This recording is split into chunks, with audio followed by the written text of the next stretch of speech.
Sahabat setia Gowor yang dikasihi Tuhan, Shalom. Hari ini adalah Senin 20 Mei 2024. Wah, kebangkitan nasional ya, 20 Mei. Juga awal pekan, kita mau dengan semangat baru mengawali hari Senin ini.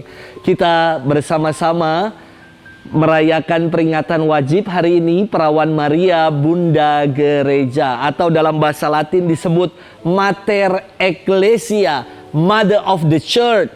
Sehari setelah kemarin kita merayakan Hari Raya Pentakosta, hari ini kita memperingati Perawan Maria Bunda Gereja. Menarik sekali untuk kita renungkan. Kita tahu ya, bahwa Pentakosta disebut juga sebagai hari lahirnya gereja. Bunda Maria yang setia menemani para murid, berdoa bersama-sama dengan para murid di dalam senakulum hingga peristiwa Pentakosta saat Roh Kudus tercurah atas para murid. Perawan Maria yang setia dan hadir dalam peristiwa lahirnya gereja, maka ia juga diberikan gelar sebagai Bunda Gereja. Dasar peringatan hari ini ada dalam firman Tuhan yang akan kita renungkan. Ketika Yesus menitipkan kepada para muridnya, ketika Yesus mendelegasikan kepada para muridnya dengan mengatakan, inilah ibumu. Dan kepada Bunda Maria, Yesus menitipkan kita semua dengan mengatakan, ibu, inilah anak-anakmu. Dengan demikian Bunda Maria menjadi ibu kita semua, ibu gereja. Gelar Perawan Maria sebagai Bunda Gereja dimaklumkan oleh Paus Paulus ke-6 dalam Konsili Vatikan yang kedua. Bunda Maria adalah contoh teladan orang beriman yang sejak awal ia ikut ambil bagian, terlibat secara istimewa dan langsung dalam karya penyelamatan Allah. Peran itu nampak dari kesediaannya menerima kabar sukacita, mendampingi Yesus putranya dalam suka dan duka, bahkan mendampingi gereja kudusnya. Kita akan bersama-sama merenungkan firman Tuhan hari ini yang diambil dari Injil Yohanes 19 ayat 25 sampai dengan 34. Kita siapkan hati kita. Haleluya, haleluya, haleluya. Berbahagialah engkau Perawan Maria yang melahirkan Tuhan, dan diberkatilah engkau Perawan Maria Bunda Gereja yang menyemangati kami dengan Roh Putramu Yesus Kristus. Haleluya, haleluya, haleluya. Tuhan bersamamu dan bersama rohmu. Inilah Injil suci menurut Yohanes, dimuliakanlah Tuhan. Pada waktu itu dekat salib Yesus, berdiri ibu Yesus dan saudara ibunya Maria istri Kleopas dan Maria Magdalena. Ketika Yesus melihat ibunya dan murid yang dia kasihi di sampingnya, berkatalah ia kepada ibunya, "Ibu, inilah anakmu." Kemudian katanya kepada muridnya itu, "Inilah ibumu." Sejak saat itu murid itu menerima Maria di dalam rumahnya. Sesudah itu, karena Yesus tahu bahwa segala sesuatu telah selesai, berkatalah ia, "Aku haus," supaya digenapi yang ada tertulis dalam kitab suci. Di situ ada suatu bejana penuh anggur asam. Lalu mereka melilitkan bunga karang pada sebatang hisop, mencelupkannya dalam anggur asam itu, lalu mengulurkannya ke mulut Yesus. Sesudah meminum anggur asam itu, berkatalah Yesus, "Sudah selesai." Lalu Yesus menundukkan kepala dan menyerahkan nyawanya.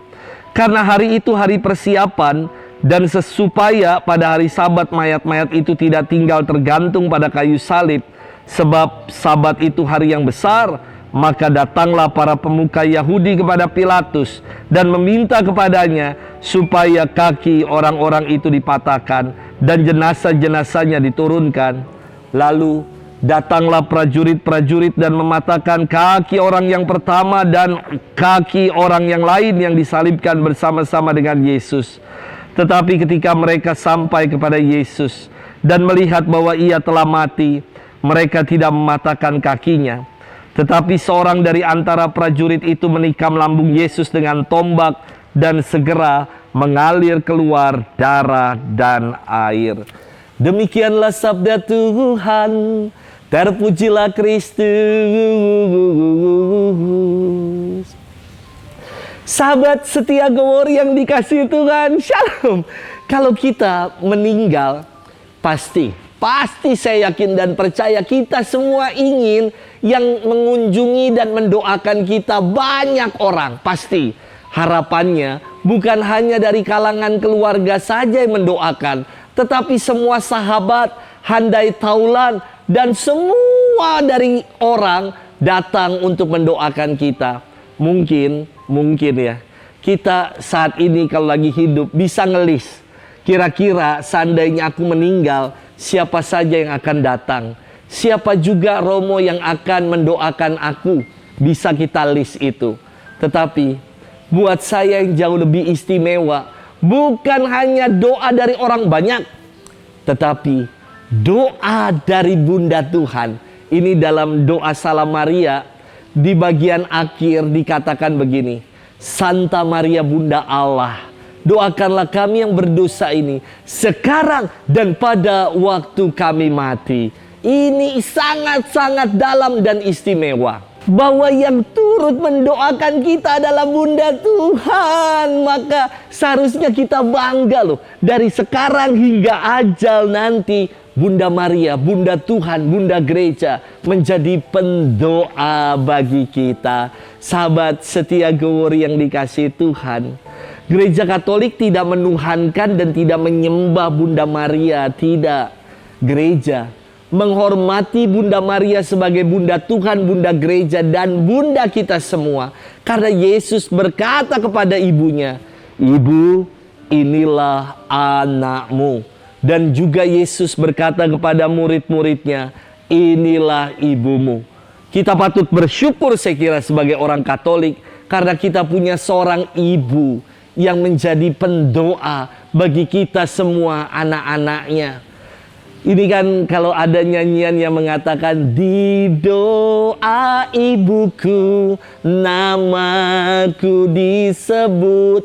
Ibu yang melahirkan kita selalu mendoakan kita. Ibu Maria sebagai Bunda kita, Bunda Gereja, ia pun turut mendoakan kita. Maka kita bersyukur ya, Bunda Maria itu kan menjadi figur, menjadi model teladan dalam melaksanakan kehendak Allah. Untuk itu kita juga diajak setia berdoa bersama dengan Bunda Maria yang adalah Bunda Gereja. Kita juga mau setia seperti Bunda yang mau melakukan kehendak Allah dalam hidup. Ada sebuah tagline yang mengatakan, "Per Mariam ad Jesum." Melalui dan bersama dengan Bunda Maria, kita akan dihantar sampai kepada Yesus putranya. Selamat berdoa. Bulan ini adalah bulan Maria. Mari kita selalu menghormati Bunda Gereja, meneladani sikap hidupnya dalam keseharian hidup kita. Selamat bermenung dan Tuhan memberkati kita selalu, Bapa dan Putra dan Roh Kudus. Amin.